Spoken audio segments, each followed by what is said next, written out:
I wanted you to hear the sound of depression.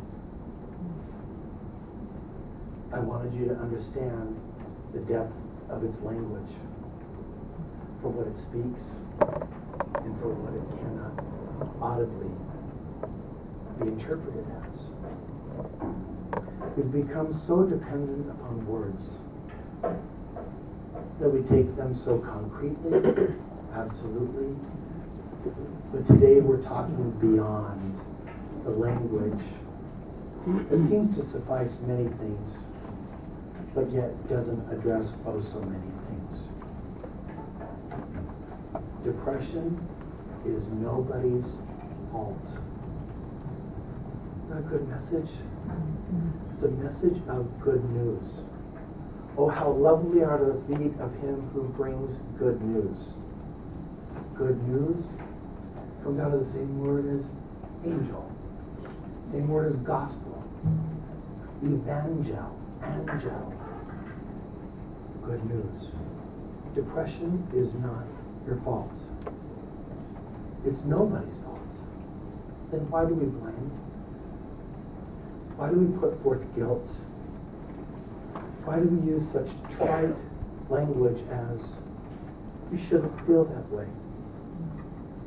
You have so much to be happy about. Get over it. Would you drop it? Can you just stop feeling that way? Those words don't touch it. Those words don't minister. They cut. They intensify. They push down. They push down on something that's already down. See, the depression that's inside is the result of push down. I'd like to explain to you the formation of depression and how every one of us is susceptible to an occasional minor bout of depression. It is said that by the time a person lives a full lifespan, that rarely would we find a person that's not had at least one bout of what's called major depression. Clinically speaking, major depression, one bout, can also be deadly. Oh, there's nothing small about a down day. There's nothing small about a hard moment in life. But what is it? If we take the middle of the room as a dividing spot, and if we say, here's 100% of population, do you know that basically, it's not 50-50, but basically, we're all going to land on the side of a little anxious or a little depressed. Oh, like it's a gift to be on this side. No. Some people land far on the side of anxiety. Some people land far on the side of depression. Some people straddle the middle. I'm a straddler. I get a little anxious, cases of depression. I get a little depressed, I start to get anxious. I straddle, you know that feeling? And some people lean far. That is design. That is not disorder. That is not sinful. That is not your weak. That's humanity.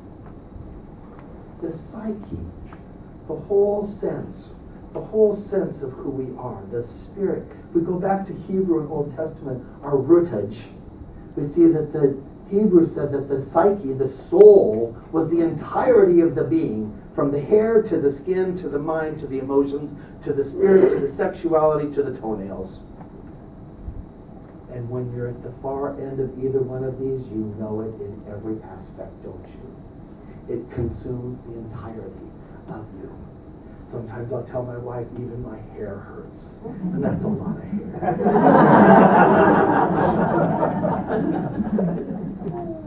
When it was dark, I was not a member of the Kenny Rogers Club, but now I'm afraid that I am.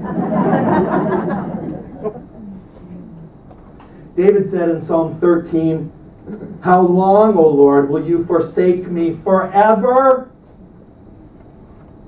Now, I don't know for sure if that was depression or anxiety or a straddler. Forever? How long, O Lord, will you hide your face from me? Forever? Agony. in the Word of God for us to follow. Agony, fear, lo, pressed down.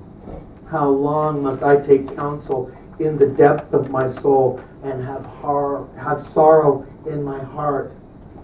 All day? How long will my enemy be exalted over me? Forever? Consider me, O Lord, and answer me. Lift up my eyes, lest I sleep the sleep of death.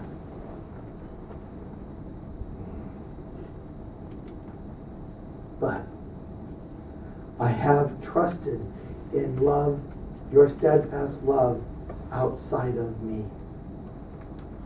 My heart shall rejoice in salvation. I will eventually sing to the Lord, because even with this ad-lib already, even you have dealt bountifully with me. We can get so lost in anxiety and depression that we can't find these last two verses sometimes. Well, then just read it. Oh, it's not that simple, is it? If someone would just tell me there's light, oh, that's not simple. We cannot say to a person who is low, well, would you cheer up? What happens when we say to a person, cheer up? They drop down. Think of it inside of a marriage. You say to the person, well, you're crabby today. Oh, did that lift their heart? Something worse just happened. Crabbiness just got a capital C. And that's not standing for the church. It's crabby. We do not live in a world that has modeled for us what to do with sorrow, what to do with suffering, what to do with trouble, what to do with destroyed. West Side Story. I'm psychologically destroyed. One of my favorite lines from the movie. My personal motto. We often don't know, but we look out there and see what the world is trying to teach us about disturbance. What does it tell us to do? Get away from it. Get away from it. In fact, here's how. Here's how. Here's how. We can pill it. We can sex it. We can try to laugh it. We can drink it. We can sleep it. We can read it. Maybe the problem is our response to the struggle. I don't know which is worse sometimes. The struggles we have inside or the work we do to try to get rid of the struggles we have inside. Perhaps one of the largest things we need to get healed of is our personal need to get healed from who we are. I want to say that again. Perhaps one of the worst struggles that we have is the struggle to try to be healed from who we are. I am Randy and I am a straddler. And I touch both. What are they?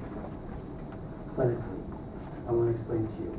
I listened and I studied for years to get an understanding of what is depression, because every hour a person comes to see me in my office, and cumulatively, professionally, it's over 50,000 now, sitting face to face with people, offering love. Always has to be love. Offering support, what will that always mean? I don't know. But being present before whatever comes out of the human.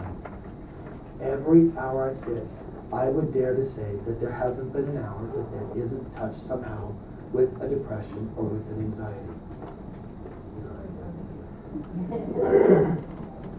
So as I searched, as I studied, as I conferenced, as I spoke, as I consulted, trying to understand this. If we go medically, most often we hear that depression is something that needs a pill. Did that tell us what depression is? We go clinically, in other words, say, well, depression is something you try to get over, you try to get rid of. Did that tell us what it is? I want to give you a description of what it is. Finally found resolve with. It's not the deepest thing. It's light, but it makes such sense, and it describes it. You know how we talk about we're all electrical up here, we're all chemical up here. We're both. We're so full of hormones that have paths to go through. So we're going to say that this is I-235 right here. This is Interstate 80. Here's the 5 bypass over here. Here's Highway 6 going across the whole country. Here's all these main arteries up here in our brain. All the cars are going, but the roads don't totally connect. There's a little bit of jelly between all the roads. So here they come, don't touch. And now we're going to spread out the exit ramps. Okay? These are called dendrites. Teeth, dentures, dendrites. They open up, have all these roads. Here come the cars down the roads. They're going to try to get from Highway 235 onto Highway 6. And they know for years which road to take. They take this road right here, they jump the space, and they land right here, and they go on their way. Good pathway. Now let's say the car comes through, it jumps, and it falls through the crack. Or it's fallen through the crack and it takes a detour and it lands on the wrong road. We have the beginning of depression. That's anatomy. When too many cars fall through the center, fall down, we don't even know where the cars go. They get reuptake sometimes. Have you heard of a selective serotonin reuptake inhibitor, an SSRI medication? Reuptake, they get taken back up into the brain. And we don't know for sure where the cars go.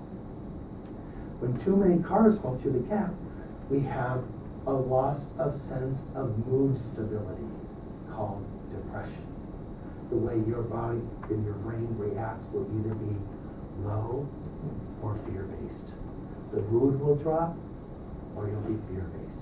There we have the essence of depression. Now, we have 7 different types of depressions, and then on those 7s, we have different scales that measure them: mild, moderate, severe, or acute, accumulating 28 different forms of depression. So when we colloquially say, I'm so depressed, what are we saying? Most often we're saying, I'm just low and sad about something. And we can get by with that socially. We can get by with that just in conversation with our friends, and we understand what we're saying. But yet, if what we're having is lowness that isn't going away, it's not the sadness about the events that are outside of us and that are around us. It's about, it's a bright sunny day, but I'm carrying the dark cloud inside. And no matter what I do, I can't get rid of it. It's in me. It consumes me. We have cars falling through. As we age, naturally, more cars fall through. Aging is a process of decline. It's necrosis. It's thanatos. It takes us unto death. Words will come out like that. It's not your normal vernacular, I know. But I studied many languages. I studied 7 years of Spanish, 3 years of Greek, and 2 years of French. And I thought maybe one day I might want to just communicate with people. So mostly today it's English. But the language behind, to understand the depth of what we're saying helps us understand the depth of how to talk. I had my daughter Lily come up here to show us that there is no language to completely, perfectly express, to get someone to understand the invisible senses of emotions that you carry inside. But we try. We have been given a voice in some form or another, and we've been given a body that emotes. An adage that I want you to remember, a statement, a saying, is impression without expression leads to depression. We're going to memorize that right now. If you haven't been a sponge already and just absorbed that, we're going to memorize that. Starts over here with the first word, which was what? Impression without expression leads to depression. One more time, so here we go together, the whole thing. Impression without expression leads to depression. Now I'll tell you something, it also leads to anxiety, but it doesn't rhyme as well. So, I wanted to stay with the rhyme because it reminds us, talk. Oh, how often someone will say, well, she drugged me here to the office as though I'm supposed to talk, and she'll say, yes, I did. And I'll say, well, how long's it been since he's been talking? 20 years. And I'm now supposed to make him talk. I will. I will make him talk. Have you ever been with that person, you know they need to talk and they're not going to talk? Okay, that's a defense mechanism. You heard that term? A defense mechanism is a subconscious formation that's happened in the back of your brain, right back here. And it's there to protect you. But it's not always functional.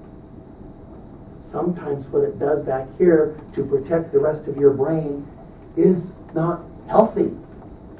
And that's what walls of silence are about. Because it says, if I start talking, what's going to happen?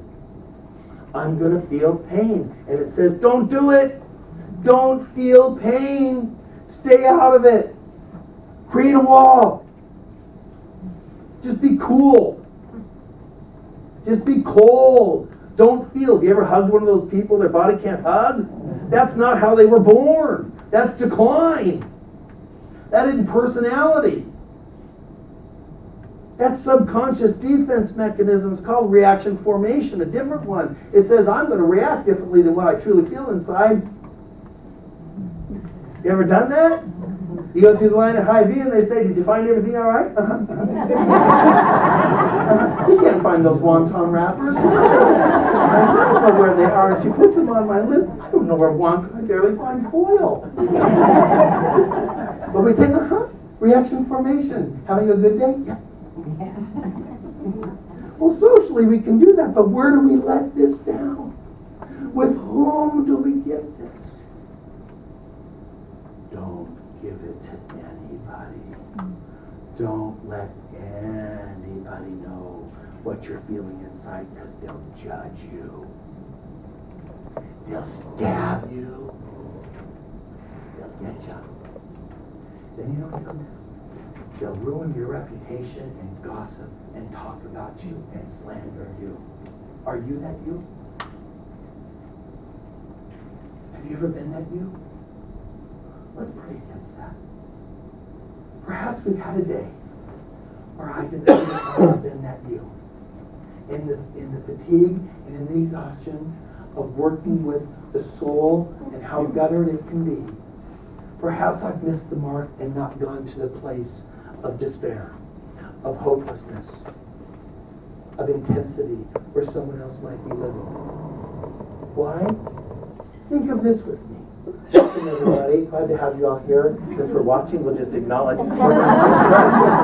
We're all having an impression, and we're going to express the impression. So on the count of three, let's say welcome. 1, 2, 3. Welcome, everybody. Glad to have you here. What we're talking about is how depression gets formed, what it is, and what to do with it inside of us.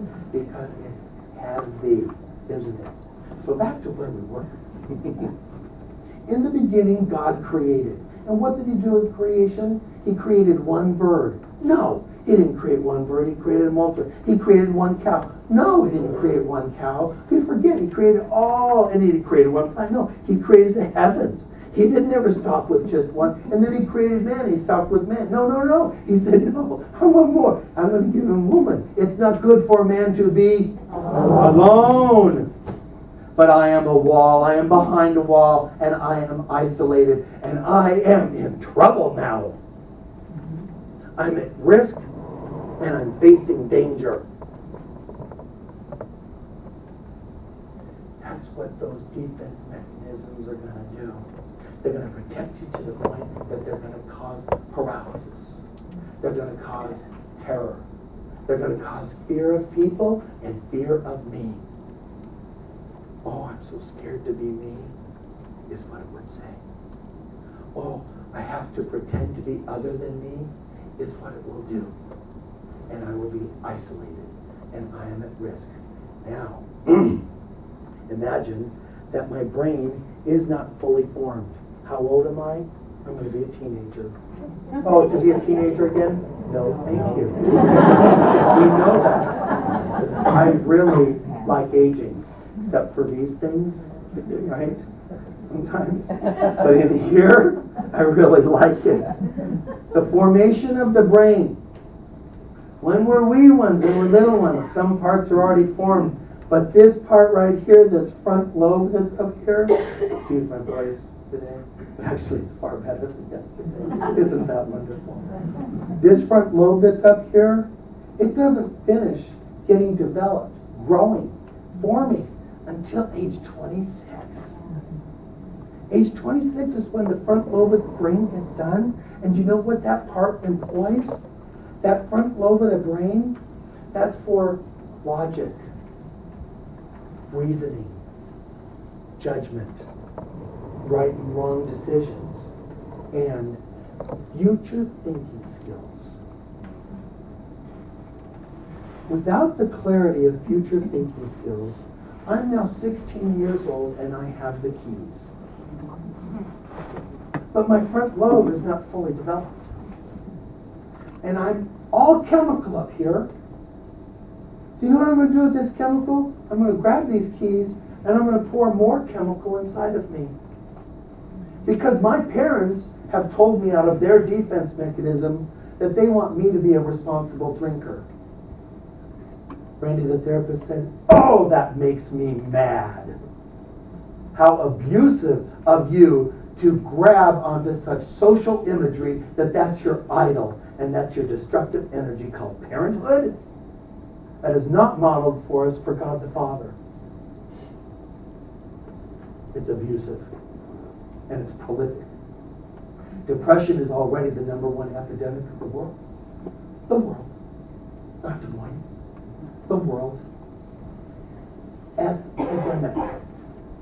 You know, for example, when we have the tragedy of a high school suicide, a junior high suicide, any suicide, but I'm going to stay in the youth vernacular.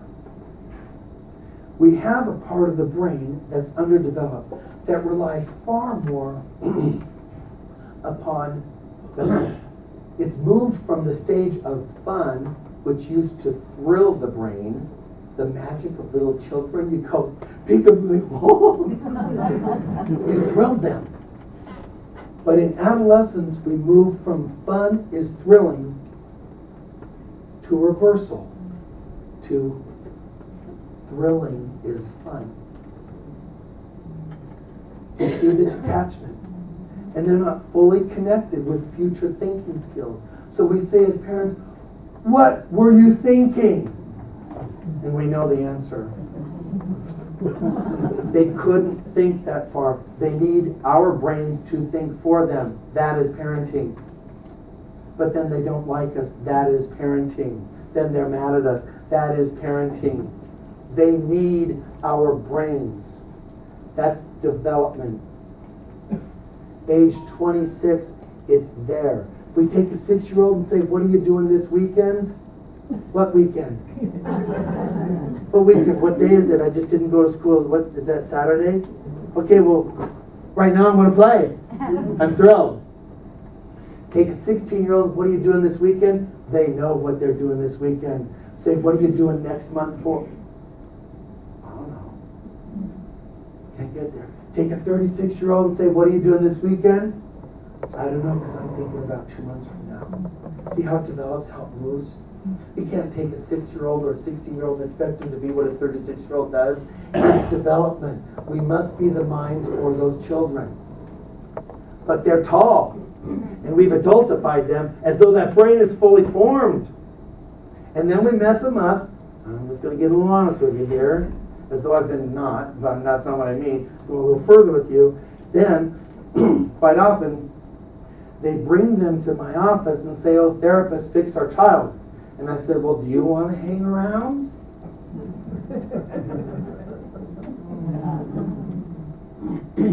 Because they're systemic. They're never the whole problem. They're part of a system, just as every one of us are. We're never to be the whole problem, or we're isolated again. And we're not meant to be alone. So now we come away from that adolescent. I need that family involved, don't I? I need that family involved. And I applaud the families that say, we'll stay. Because, as I work with your child, I'm going to work with you. We're going to develop. We're going to move. So now we're going to move into adulthood. And we're going to talk about something other than mood. Depression is not a mood. Isn't it just funny that I have all my notes here? Really, I'm not even following. Depression is not a mood. We think of it on just in about, it is not a mood. I want you to know this. Depression is a disorder. And I want to tell you what disorder means. It's It's a heavy, hard word. It sounds like something, once again, I want to hide from. In school, as I was studying the class called psychopathology, which was the class all of the students were dreading taking because it was going to expose us as to what all our own issues were. But I remember going through the book and thinking, okay, I've got this disorder, and finally got to schizophrenia and thought, okay, at least I don't talk back to my voices. Okay, that's really good. Oh, I hear them. But at least I don't talk back to them. We don't converse. Good, I felt safer. But disorder, I want to tell you what disorder is. We all have traits, and that's a big book. In fact, you guys, the new book that came out, the Diagnostic and Statistical Manual for Mental Disorder, has the title. Like that'd be a popular seller. It is. The Diagnostic and Statistical Manual for Mental Disorders. Number 5. There will not be a number 6. The American Psychiatric Association has concluded that that is the end of the DSM. In my lifetime, they will not redo it. After my lifetime, they will revamp and do a whole new process as they understand humanity. And one of the aspects that they're looking to understand humanity that the DSM program, all through it, did not cover, it's all right, I'm just falling apart, I'm slipping through the cracks, that did not cover was spirituality. But in today's world, spirituality is not necessarily meaning necessarily a faith structure. Makes me nervous. I'm going to come over to an adult. It is not good that man is alone. Now he has all that brain formed. Disorder. The way that we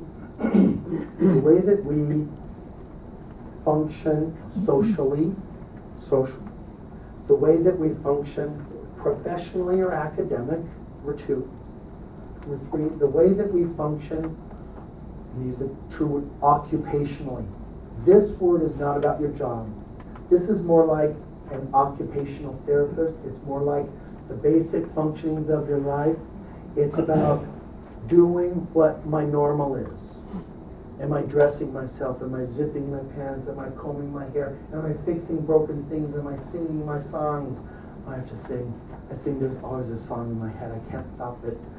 Am I playing as I play? Am I doing what I do? Am I reading as I read? Am I functioning in my basic norms? If I dance, am I dancing? Or am I in decline? And then interpersonal relationships. That's me with the other. 5 factors. If we have a pervasive pattern of decline in at least 3 of the 5 factors, we are in disorder of some sort. Now, the types of disorders are mood disorders, of which we are talking today. Not mood disorder. Anxiety disorders, sleep disorders, sexual disorders, behavioral disorders, organic disorders, orders not otherwise specified. I'll stop there. Oh Lord, you are my hiding place. Yes, and I gave you a body to engage with. Do not isolate yourself as an arm and put yourself on the side. Unite yourself wholly. Oh, but people aren't safe. I know, but I will walk with you. I will be with you.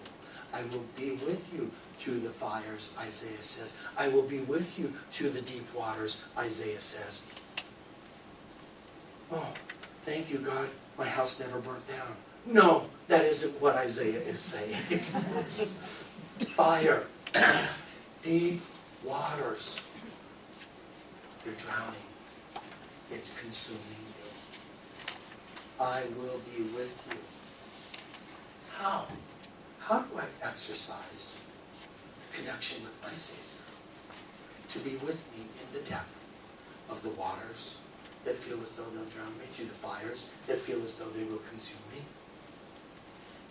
For example, Livy and I driving here today. Oh, Dad, I'm nervous. Oh, honey, I'm nervous too. Impression without expression leads to depression and also anxiety, but it doesn't rhyme. If we had not verbalized that with one another, what would have happened with nervous? up, up, up, up, up. See, when I get nervous, I get nauseous, and then my bladder starts to spasm. So sorry for the people in the front row.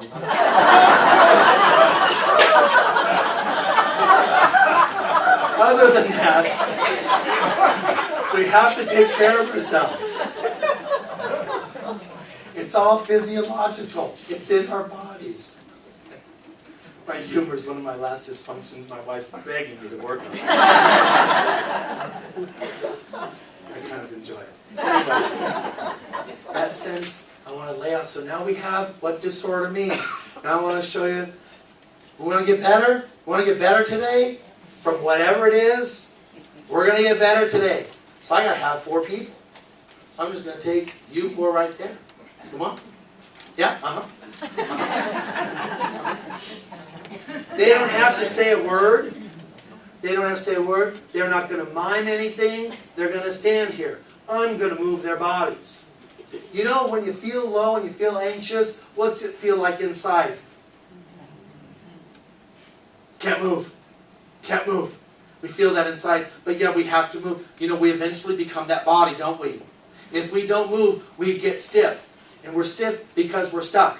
We don't have to be stuck.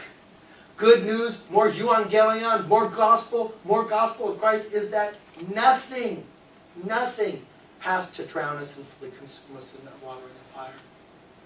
We, as humans with God, can get through everything. I can't do it, Randy. I can't make it. I can't get through. Randy, this is bigger than a bread box. I love that quote. My man, his affect was, I can't even get as flat as he was. When he found out that his children were not his, and he had 2 children, adolescents, and neither one of them were his. And he found out, and he looked at me and said, Randy, this is bigger than a bread box. That was some of the most expression I ever heard out of him. And I validated that. Yes, this is bigger than a bread box. And he said, I don't know what to do. It's over. Is that a small statement? Ah, a small statement.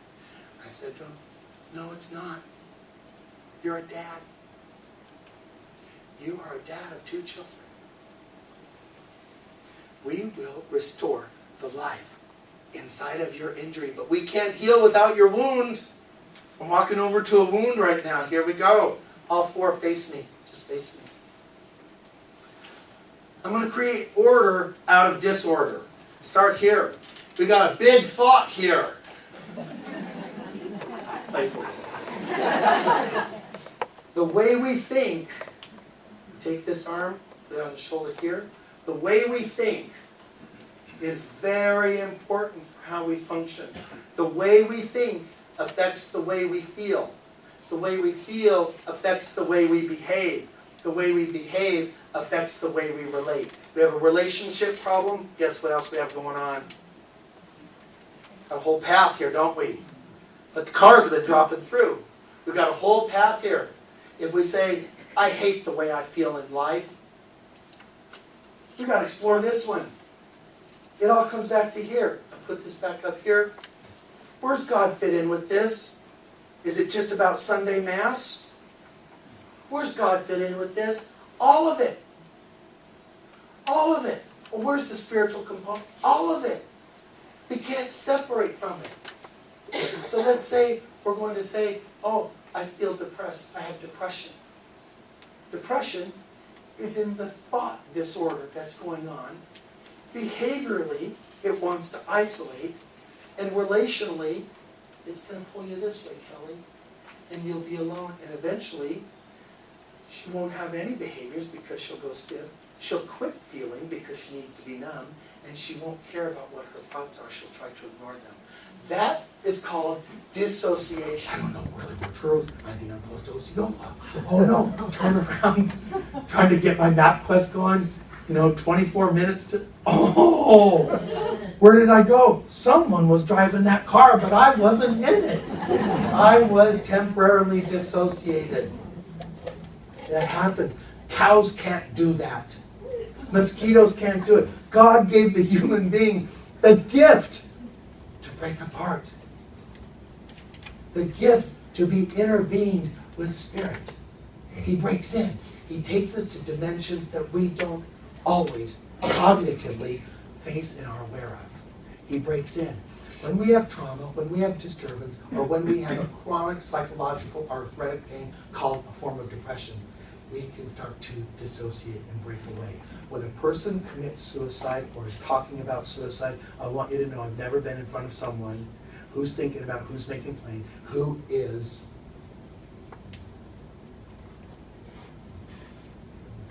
connected. They're broken apart. And if we go to that adolescent brain where thrill becomes fun, thrill becomes danger, and impulsivity reacts. Most often in adolescent suicide, the thought was not there 10 minutes prior. Disconnection had been mounting, and no one says that they knew. But I want you to know there's always signs. Today I'm giving you reasoning to look how to find the signs. Talk with people about how you're relating. Watch the behaviors. How are you feeling? It's not a small question. What kind of thoughts are you having behind those feelings? What kind of thoughts? As caregivers, do you feel the pain with others so that they're not alone? Have you touched their pain? Thomas, what a scapegoated guy. I can't believe it. I'm in such shock. I can't believe you're dead. I can't believe they buried you. I can't believe you're back. I'm in grief. And Jesus says, I know that. Come here. Come here. Look. Just touch it. Come on. Connect with me. Come on. Touch it. I'm real. We can't heal. And we can't heal without, and we can't have faith without our doubt. I want to sit you guys down. You guys sit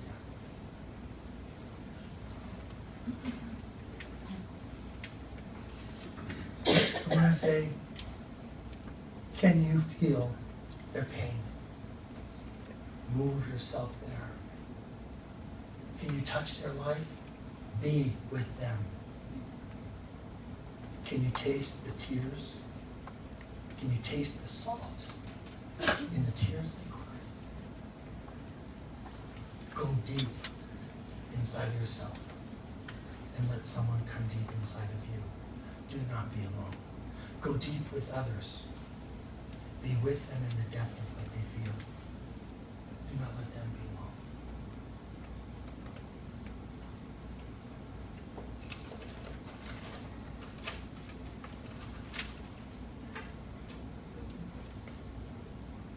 Can you hear me? You don't hear me? Please hear me. I have what seems to be a perfect family. I have a personality that people seem to like, and friendships that are strong. I'm talented, and some say I'm even beautiful. But I'm just a little girl. You'd never know. You'd never know, would you? You'd never know that it lurks behind me. It slithers beside me. And it finds its dwelling place within me. It does seek whom it may devour. And it seems that it chose me. I'm no longer alone. Alone was somewhat peaceful. I'm now with painful company.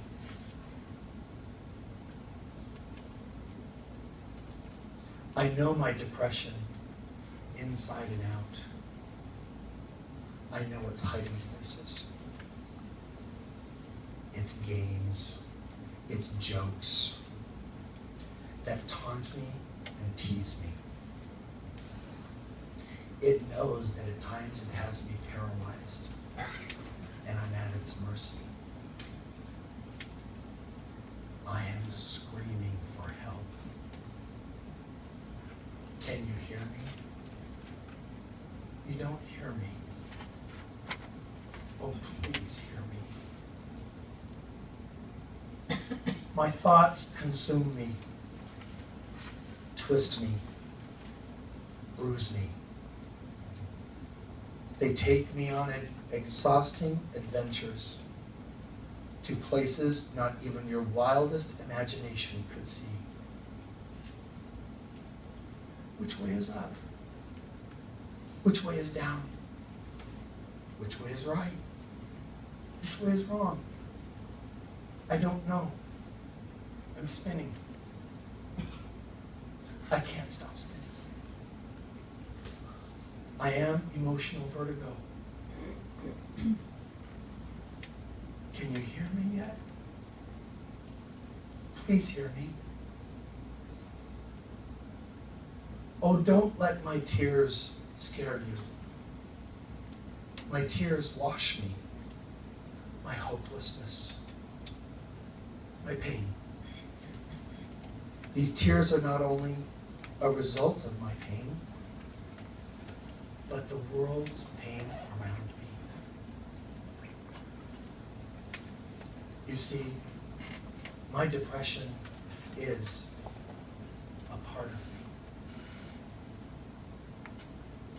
Do I dare to say that maybe it doesn't need fixing? Or that God uses my depression to speak to me, to love me?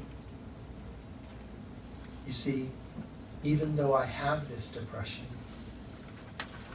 I am happy. I'm not simply sad. I'm depressed. And it's really, really, really hard.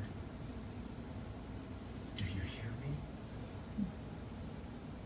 Please hear me.